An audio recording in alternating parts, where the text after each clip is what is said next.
أهلا بيكم في حلقة جديدة من برنامجكم سايب أثر.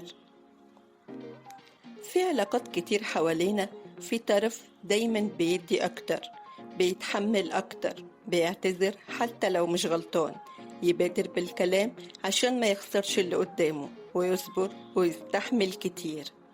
بس هل ده حب ولا استنزاف؟ هل الطبيعي في العلاقة إنك تحس إنك لو ما عملتش حاجة محدش هيعملها، ولا ده معناه إنك لو وقفت العلاقة هتقع؟ النهاردة هنتكلم عن التعب من الدور ده، دور اللي دايما شايل العلاقة على كتافه. تعالوا نشوف حكاية ريم. ريم بنت طيبة جدا، بتحب بصدق، بس في علاقتها كانت دايما هي اللي بتلم. لو حصل خلاف هي اللي تتصل، لو هو زعلان بتقرب حتى لو مش عارفة هي غلطت في ايه، لو هو بعيد هي بتسأل وتقول لنفسها مش مهم مين اللي بدأ، المهم ما نخسرش بعض. بس مع الوقت بدأت تحس إنها وحيدة في العلاقة. هو بقى عارف إن عمرها ما هتزعل حتى لو وجعها، عارف إنها هتسامح حتى لو الغلطة اتكررت. وفي مرة قررت ريم تسكت، ما تسألش، ما تعتذرش، ما تجريش وما تلحقش. وكانت الصدمة، العلاقة فعلا وقعت. اللي حصل مع ريم بيحصل مع ناس كتير، ناس بتلعب دور اللي شايل العلاقة على كتافه، مش لأنهم أقوى، بس لأنهم خايفين يخسروا، خايفين يبانوا ضعاف أو أنانيين أو يتهموا إنهم اتغيروا.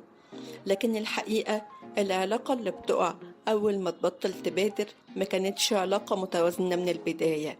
العلاقة السليمة فيها مشاركة، فيها سؤال من ناحيتك وفيها اهتمام من ناحيتهم. مش لازم تبقى دايما الطرف اللي بيجري عشان يحافظ. اللي بيحبك بجد هيخاف يخسرك زي ما انت بتخاف تخسره.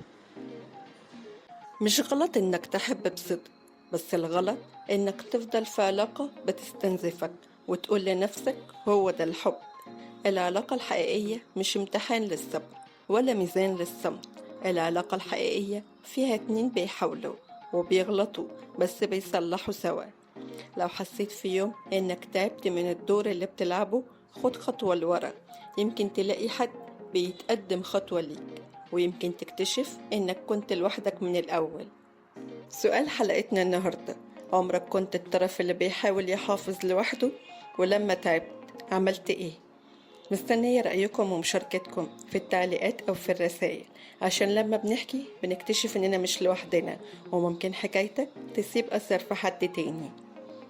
كنت معاكم أنا بسمة في سايب أثر، البرنامج اللي بنحكي فيه عن كل اللي جوانا من غير تجميل. سايب أثر قريب لقلبك. أشوفكم الحلقة الجاية.